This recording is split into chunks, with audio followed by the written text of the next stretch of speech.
వేయలేనంతగా నా ఉగ్రత అగ్ని వలె కాల్చుకుంటున్నట్లు యోధా వారులారా, యెరూషలేము నివాసులారా, యెహోవాకు లోబడి ఉండండి.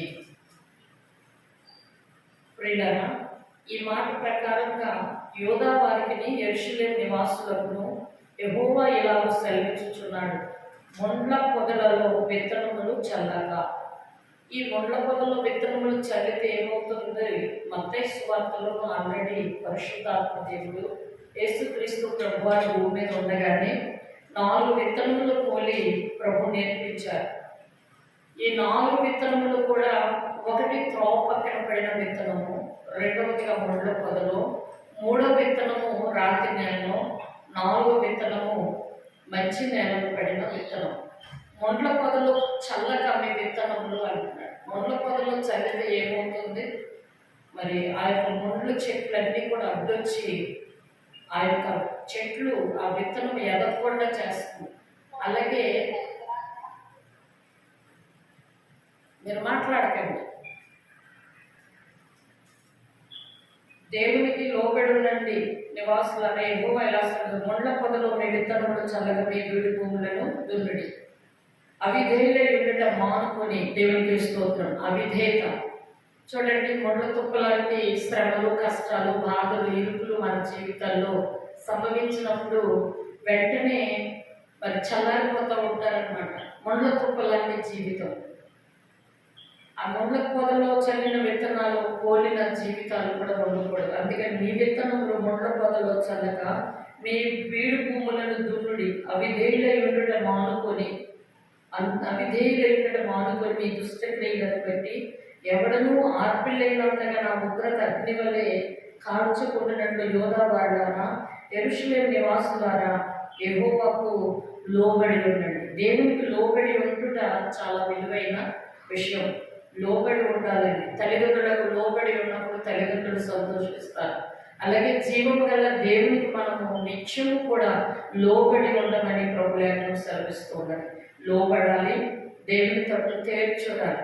అలనాడు దేవునికి లోబడిన కుటుంబాలు ఎన్నో మనము జీవగ్రంథంలో చూస్తూ ఉన్నాం. ప్రియులారా, లోబడిన కుటుంబాల్లో అబ్రహాము కుటుంబము, మరి అతని ఇంటి వారందరూ కూడా దేవుణ్ణి కలిగిన వారు, లోబడి ఉన్నారు. అబ్రహాము దేవునికి లోబడ్డాడు. ప్రియులారా, అలాగే దావీదు కుటుంబం కూడా దేవునికి లోబడి ఉన్నది. మరి యెహోషువ కుటుంబం కూడా దేవునికి లోబడి ఉన్నది. యెషయా కుటుంబము, కొర్నేలు కుటుంబం, లూదియా కుటుంబం, ఇటు వారందరూ కూడా శాస్త్రాల్లో ఉన్నటువంటి నాయకుని కుటుంబం కూడా, యోగు కుటుంబం కూడా, ఇలా ఎన్నో కుటుంబాలు జీవగ్రంథంలో మనం ధ్యానం చేసినప్పుడు అనేక మంది దేవునికి లోబడి ఉండి వారి వారి జీవితాల్లో ఎంతో ఫలభరితం చూసినట్లు మనము జీవగ్రంథంలో మరి ఖచ్చితంగా మనం చూస్తూ ఉన్నాం. ఈ యొక్క సమయంలో మనం అందరం కూడా ఉదయకాల సమయంలో మనం అవిధేయులై ఉండక దేవునికి లోబడి ఉండినట్లయితే అద్భుతమైన కార్యాలు, ఆశ్చర్యమైన కార్యాలు అన్నాడు యెహోషువ జీవితంలో, యోగు కుటుంబంలో, మరి దావీదు కుటుంబంలో కూడా మరి దేవుడు ఎంతగా ఆశీర్వాదమును దయచేస్తారో మన జీవితాల్లో కూడా, మన కుటుంబాల్లో, మన పిల్లల భవిష్యత్తులో కూడా దేవుడు దయచేస్తాడు. యోగుకు దేవాది దేవుడు కంచె వేశాడంట. ఎందుకు? దేవునికి లోబడి ఉన్నాడు, దేవుని యందు భయభక్తులు కలిగి ఉన్నాడు. దినదినము కూడా వారి బిడ్డలు ఏదైనా తప్పు చేస్తారేమో అనుకుని కూడా అరుణోదయం లేచి మరి దేవుని సన్నిధిలో మరి ప్రార్థన చేస్తా, విజ్ఞాపన చేస్తా, బలి అర్పణ చేస్తా ఉండేవారట. అటువంటి యోగుకు దేవాది దేవుడు మరి ఖచ్చితంగా కంచి వేస్తారు. ఈ రోజున నీ కుటుంబానికి, నా కుటుంబానికి, మనందరి కుటుంబాలకు కూడా దేవాది దేవుడు కంచి వేయాలి అంటే కనుక అద్భుతమైన రీతిలో మనం కూడా వేకువజామునే లేచి నీళ్ల కుమ్మరించినట్లుగా మన హృదయాలు, మనమును, మన కుటుంబము కూడా దేవుని సన్నిధిలో ప్రార్థించినట్లయితే కనుక, విజ్ఞాపన చేసినట్లయితే కనుక మన జీవితాల్లో కూడా ఏది కూడా తక్కువ కాదు. తప్పకుండా మన కుటుంబాలను దేవుడు ఆశీర్వదిస్తాడు, దీవిస్తాడు.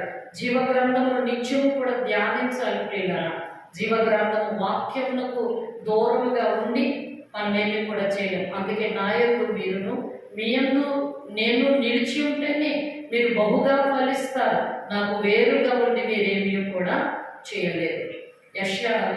యోహాను సువార్త 15వ అధ్యాయంలో సెలవిస్తున్నటువంటి మాట. కాబట్టి మనము ఈ ఉదయకాల సమయంలో ప్రతిరోజు కూడా ఆయన పాద సన్నిధిని చేరుతూ ఉన్నాం. ఆ పాద సన్నిధిలో చేరినప్పుడు విరిగి నలిగిన హృదయంతోనూ దేవునికి లోబడి మనం ప్రార్థించాలి. లోబడకోకుండా మనము దేవుని నుంచి ఏ అద్భుతమును, ఏ ఆశ్చర్యమైన కార్యం కూడా మనం చూడలేము పిల్లగా. దావీదు దేవునికి మరి విధేయుడై ఉన్నాడు కనుక, దేవునికి లోబడి ఉన్నాడు కనుక, నిత్యము ప్రార్థించేవాడు కనుక అంతకంతకు కూడా దావీదు కుటుంబము వర్ధిల్లినట్లుగా మనం చూస్తున్నాం. దేవుడు అతనికి తోడై ఉన్నందున అతడు అంతకంతకే వర్ధిల్లెను అని పరిశుద్ధ గ్రంథం సెలవిస్తుంది. కాబట్టి ప్రతిరోజు కూడా దేవుని వాక్యమును మనం ధ్యానం చేసుకొని ఆయన ఏం చెప్తున్నాడో దాని ప్రకారంగా మనము జీవించినట్లయితే దేవుడు మనందరి జీవితాలు వర్ధల చేస్తాడు. దేవుని పరిశుద్ధ మాటలు దీవించి ఆశీర్వదించును గాక. ఆమె ప్రార్థన చేసుకుందాం ప్రియులారా.